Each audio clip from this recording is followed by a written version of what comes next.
Prva epizoda ove serije emitovana je u trenutku kada su ljudi očekivali bukvalno najbolji život, a posljednja epizoda ove serije emitovana je dan pre nego je počeo najgori život. Ovo nije samo metafora za početak videa, ovo je istina o seriji Bolji život, ali i o našem društvu u celosti. Neke epizode su im skidane sa emitovanja zbog jako loših kritika i to u prvoj sezoni, a ispostavit će se evo skoro 40 godina kasnije da je u pitanju zapravo legendarna serija. Zamislite samo da početak i kraj jedne serije budu početak i kraj jedne nade za 23 miliona ljudi, ili samo pokušajte, ali samo na sekund da zamislite Žarka Louševića kako se svađa sa Enom Begović dok ih smiruje Vera Čukić, a u kafani peva Lepa Brena. Upravo tako je originalno bio zamišljen Bolji život. Kao što znamo, nije se tako desilo. Ovo je priča i o tome. Ali pre nego što pređemo na sam video, evo šta kaže Wikipedia najpojednostavljenije moguće. U centru zbivanja serije je petočlana beogradska porodica Popadić koju čine muž,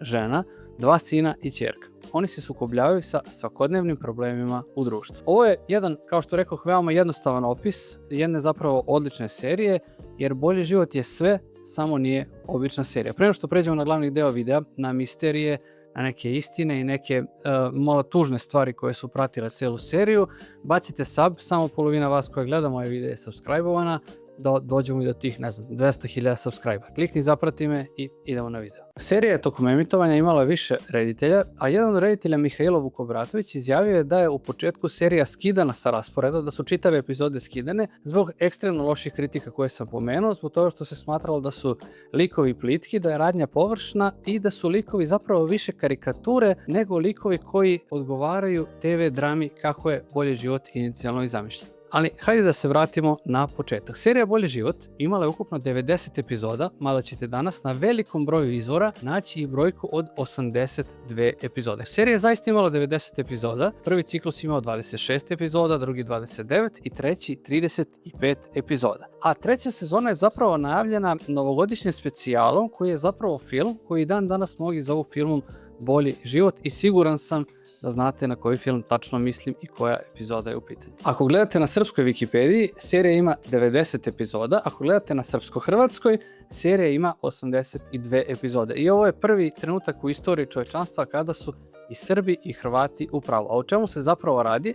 Nakon inicijalnog emitovanja od 87. do 1991. godine desilo se to da je serija ponovo montirana, pa je tih pomenutih 90 originalnih epizoda prebačeno u 82 epizode. Mnoge scene su izbačene, što je logično, a nedavno su se na YouTube-u pojavila 2 videa koji pokazuju izbačene scene iz sve te 3 sezone, a ja ću linkove do ta 2 videa ostaviti u opisu videa, pa možete i to da pogledate, naravno kada završite ovaj moj video. Zanimljivo je da i RTS-ov sajt navodi da su u pitanju bile 82 epizode, iako je na njihovim kanalima emitovano svih 90 epizoda, a evo kako na njihovom sajtu to stoji kao objašnjenje. Na prvih 25 epizoda sarađivali su Aleksandar Đorđević i Mihailo Vukobratović, a na 22 ostale epizode Vukobratović i Andrija Đukić. Drugi ciklus počeo istoimenim celovečernjim filmom snimljen 89. godine, koji je kao i svih 35 epizoda drugog ciklusa snimanog 90. režirao Vukobratović. Kao autor serije navodi se Miodrag Marinković Mališa,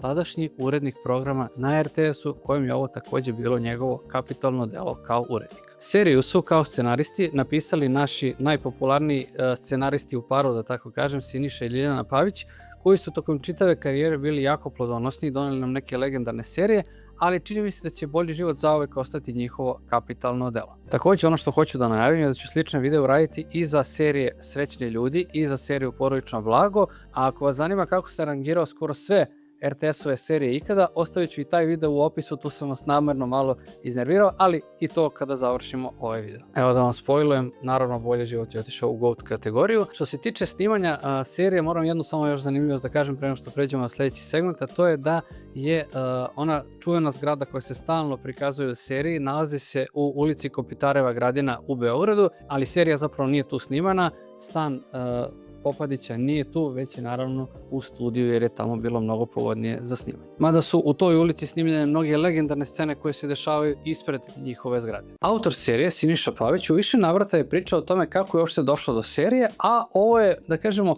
najrealniji prikaz kako je zaista serija započela i šta joj je prethodilo. Kontaktirali su me s RTS-a, konkretno Slobodan Novaković, sa pitanjem da li u fioci imam nešto što može da im popuni program subotom, a što nije snimljeno. Logično, Pavić imao mnogo toga, prosto je logično bilo i njega da pitaju, čovjek je pre toga imao pozorište u kući, Vruć vetar i tako dalje. Iako, kao što sam pomenuo, plodonosan pisac, Pavić je inicijalno odbio ideju da uradi nešto veliko za RTS u tom trenutku, zato što su mu tražili čak 52 epizode. Ako pamtite koje serije sam pomenuo pre toga, kao što su Vruć vetar i slično, te serije su imale do tada 10 do 12 epizoda i Pavić je smatrao da nije dorastao zadatku, odnosno da ne može da napiše toliko kvalitetnih epizoda za samo jednu seriju. Međutim, ispostavilo se da to nije tačno. Pavić je inicijalno prema sopstvenom priznanju prvo napisao 6 epizoda, njima se dopalo svih 6 epizoda, ali je manjkalo para za scenario.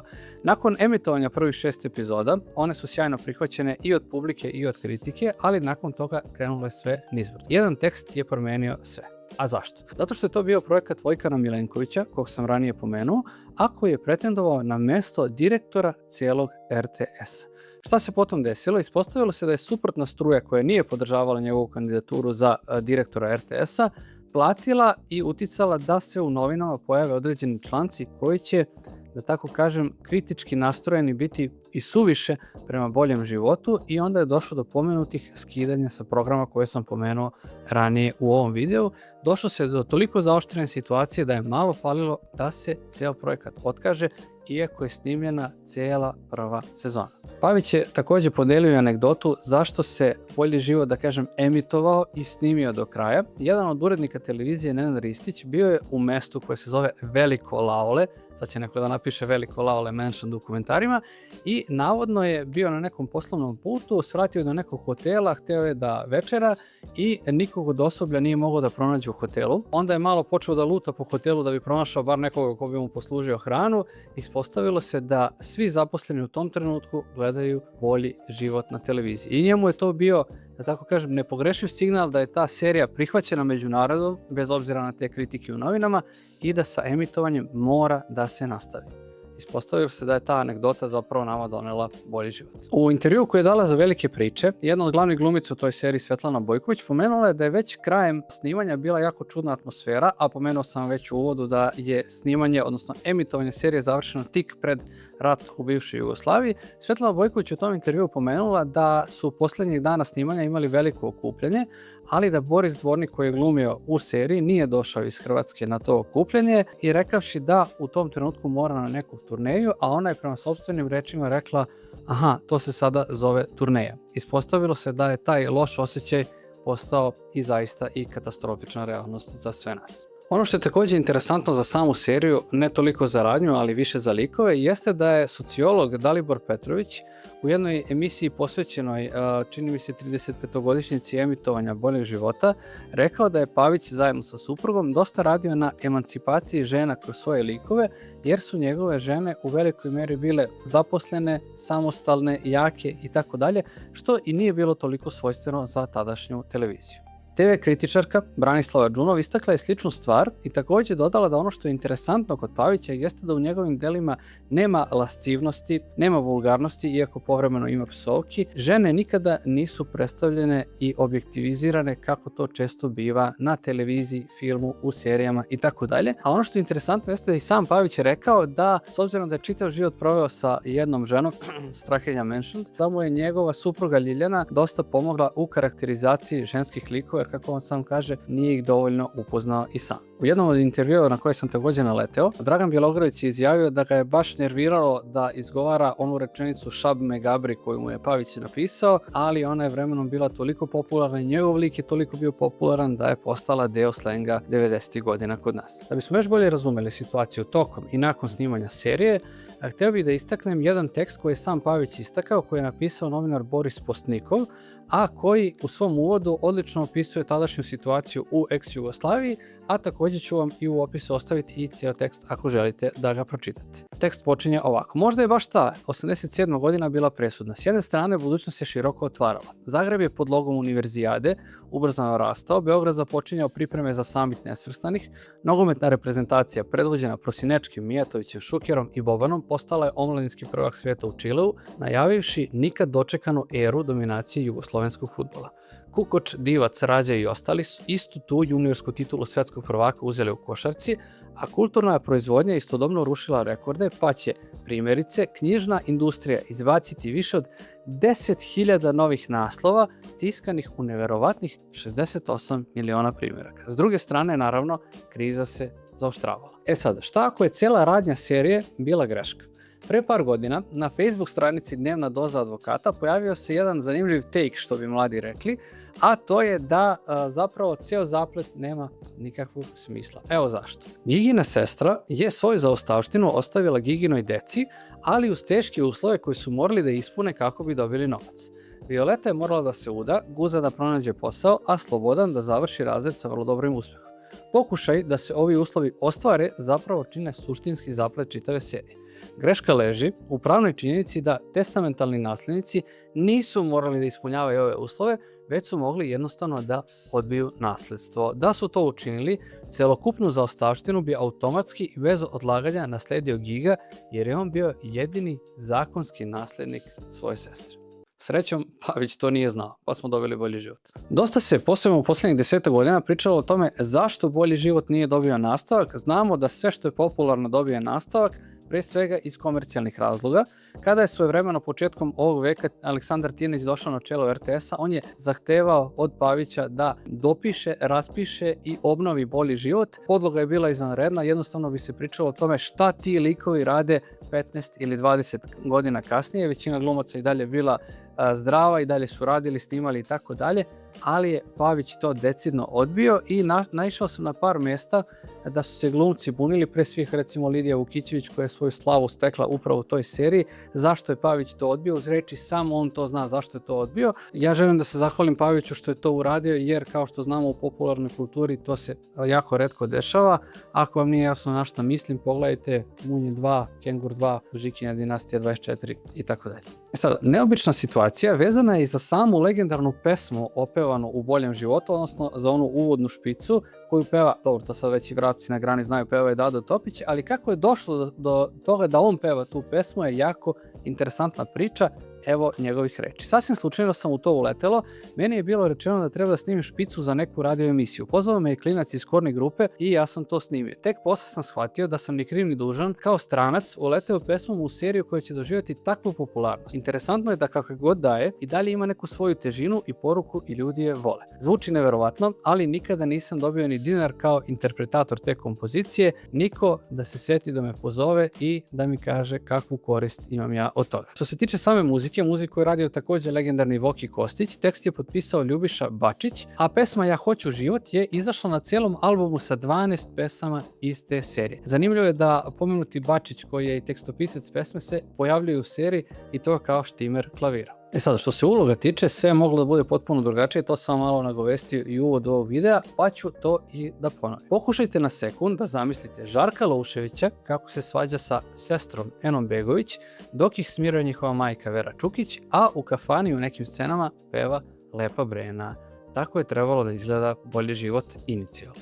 Što se samih uloga sada tiče, ta podjela je svakako sada već legendarna, ali mogla da bude značajno drugačija. Emiliju je inicijalno trebalo da glumi Vera Čukić, koja je iz javnosti nepoznatih razloga odbila tu ulogu. Stariji Gigin sin trebalo da bude Žarko Loušević, koji je također odbio, a preuzeo je Boris Komnenić. Ena Begović je odbila da bude Viki, pa se na osnovu te uloge, kao što rekao, proslavila Lidija Vukićević, koja inače drži Guinnessov rekord za najduži niz godina bez ikakve promene u frizuri. Dara Đokić je trebalo da bude Branka Pavlović, ali ju je ipak igrala Ljilja Blagojević, a možda i najzanimljiviji detalj da je Lepa Brena trebalo da bude pevačica Nina Andrejević, ali je Brena igrala u svojim projektima tada, pa je njeno mesto zauzela Snežana Savić. Jasno je da je Giga vodeći lik serije, pa se na spisku onih koji su najviše puta igrali u toj seriji, odnosno pojavili su u najviše epizoda, Giga je jedini koji se pojavio u sve 82 premontirane epizode. Na drugom mestu se nalazi Emilija Popadić sa 79 epizoda, Boba ima jednu manje od nje, Guza i Viki imaju po 73 pojavljivanja. Od sporednih uloga najviše puta se pojavila Jelica Sretenović u ulozi Koke, imala je 62 epizode, a iza nje su Jataganac i Stevica Kurčubić sa po 50 epizoda. Jedino je Dušan Poček imao 2 uloge, on je glumio blizance Jezdimira i Tugomira Uskokovića. Ovo Tugomir je, da kažem, klasičan Pavić, ali ono što je interesantno, nije bilo promjena u glumačkoj postavi, što je kasnije bilo karakteristično recimo za srećne ljude, i takođe u srećnim ljudima se dešavalo da likovi promene svoja imena i prezimena. U Boljem životu nije bilo takvih ispada. Zanimljivu situaciju je pomenula jednom i čuvena Ljiljana Stjepanović, koja je istakla da je zbog uloge u Boljem životu jedan taksista jednom oterao, odnosno odbio i nije hteo da je vozi. Rekla je da je tada rekao: beži, skloni se, takvog Skota imam i kod kuće. Kao što mnogi nisu ni sigurni koliko je zapravo epizoda bilo u seriji, tako mnogi nisu sigurni ni koliko puta je ona reprizirana. U nekim, da kažem, podacima se pojavljuje da je reprizirana 7 puta, u nekima 9 puta, u nekima čak 11 puta sve do danas. Ukrštajući podatke sa različitih sajtova, izvora, intervjua i tako dalje, došao sam do toga da je najpribližnija brojka zapravo 7, jer je do 2009. godine ta serija reemitovana 4 puta, a od 2009. do danas još 3 puta. Ako uzmemo da je prvi put emitovano svih 90 epizoda, a potom još 7 puta po 82 epizode, ako sam dobro izračunao, to je 664 premijernih, da tako kažem, emitovanja svih epizoda ukupno, a ako uzmemo u obzir da je svaka imala bar po jednu reprizu, možemo da kažemo da je na RTS-u 1300 puta neko pustio kasetu, disk, USB, digitalni fajl na kom su Bolji život i njegovi glavni protagonisti. Hvala vam što ste pogledali još jedan video o seriji koja je spojila 2 vremena, neko lepo i neko loše. Hvala vam što ćete, pretpostavljam da me zapratite ako već niste. U komentarima napišite koji je vaš omiljeni detalj iz ove serije, a za kraj ovog videa spremio sam nekoliko, da kažem, završnica, nekoliko rečenica, nekoliko različitih stvari, a na kraju sam odustao i odlučio sam da se serija i cijela ova priča i ovaj video završi ovim citatom, upravo koji mnogi dele i dan danas na mrežama. Hvala što ste gledali. Hteli, ne hteli, ova deca će živjeti u svetu matematike, fizike i hemije. Živeće bedno, kolega, u ružnim kućama i prljavim gradovima, kupovaće nakaza, namještaje, stanove će puniti kičerajem, voleće lošu muziku, trač literaturu. To će voleti. Od onoga što ste ih vi učili, znate šta će ostati? Samo japanski digitron u ruci. Živeće gore nego mi. Naučili ste ih da je važno da gomilaju, množe, otimaju. To ste ih naučili, da razlikuju višak od manjka, a ne i lepo od ružnog. To ih niste naučili. Ja to neću podržavati.